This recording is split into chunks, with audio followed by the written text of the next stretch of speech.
Perubahan iklim mengubah wajah bumi, dunia mengalami rata-rata 26 hari lebih panas ekstrim selama 12 bulan terakhir. Palang Merah Indonesia atau PMI Surabaya menginisiasi kampanye perubahan perilaku melalui Hari Aksi Panas untuk mencegah dampak buruk akibat panas ekstrim yang melanda dunia termasuk Indonesia.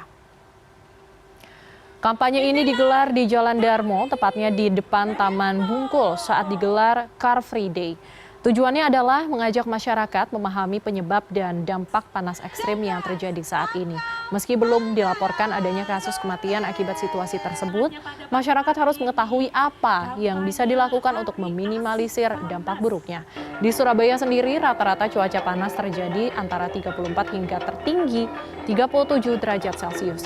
Namun meski dinilai masih normal atau belum masuk kategori ekstrim, suhu udara yang dirasakan masyarakat bisa mencapai 41 derajat Celcius. Ini menyebabkan atau disebabkan tingkat kelembapan yang tinggi dan minimnya tutupan pohon di satu wilayah. Kampanye ini diikuti berbagai komunitas, misalnya Palang Merah Remaja, Kader Lingkungan, komunitas pekerja luar ruang, dan sejumlah prakirawan dari Badan Meteorologi, Klimatologi, dan Geofisika atau BMKG Juanda. Mereka berkeliling di di acara Car Free Day, sekaligus membagikan tanaman kepada masyarakat. Ini juga berdampak baik untuk di lingkungan Kota Surabaya. Global warming.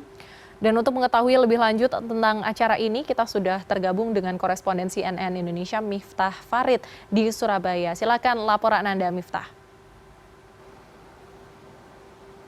Sarah, Surabaya baru menunjukkan pukul 10 tepat dan kalau Anda bisa merasakan apa yang saya rasakan, panas di pukul 10 ini sebenarnya sudah terlampau siang memang, karena kalau kita lihat suhu yang saya rasakan ini bisa mencapai 31 bahkan 32 derajat. Dan ini menjadi hal yang harus kita perhatikan bahwa di kondisi pagi saja Surabaya sudah terlampau panas bahkan seperti siang. Meskipun kita tahu bahwa di Car Free Day tadi tempat saya melakukan liputan untuk kampanye dari aksi Hari Panas, banyak masyarakat yang mengatakan bahwa terutama masyarakat Surabaya, memang Surabaya terkenal dengan salah satu kota di Surabaya yang panas karena tempatnya berada di pesisir bahkan. Namun apa yang mereka rasakan selama 10 tahun terakhir ini memang menunjukkan suasana atau kondisi panas yang berbeda antara hari ini dengan 10 tahun yang lalu.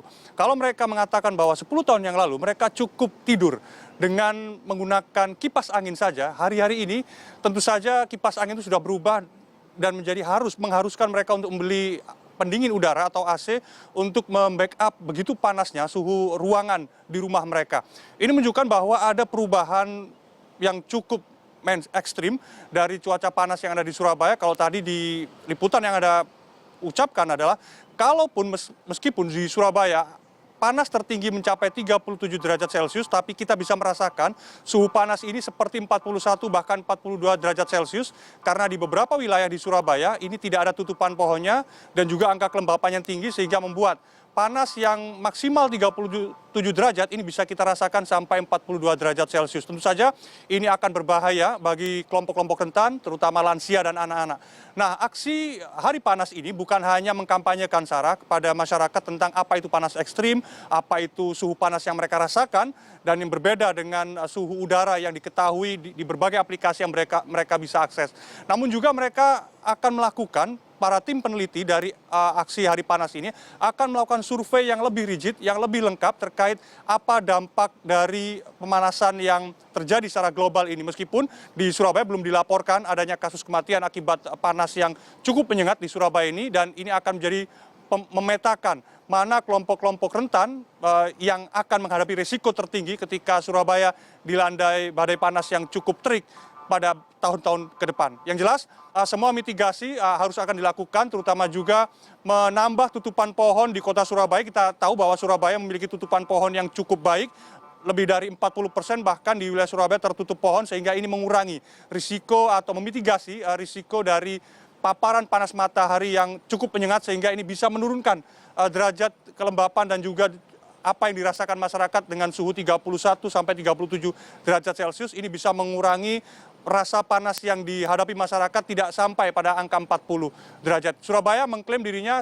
pemerintah sudah membuat berbagai macam kebijakan dan ini berhasil menurunkan 2 derajat Celcius dari paparan panas matahari, dan apa yang dirasakan masyarakat ini bisa diturunkan menjadi 2 derajat Celcius. Tentu saja di kerja-kerja jangka panjang, Sarah, bukan hanya kampanye pada Car Free Day tadi, tapi juga dibutuhkan peran serta banyak pihak termasuk juga peneliti untuk memitigasi kelompok-kelompok mana yang berisiko terpapar dengan panas sehingga kita bisa meminimalkan potensi kematian bahkan atau kesakitan yang dihadapi masyarakat di suasana panas seperti tahun-tahun ini. Baik, terima kasih atas laporannya korespondensi CNN Indonesia Miftah Farid yang melaporkan langsung dari Car Free Day Surabaya, Jawa Timur.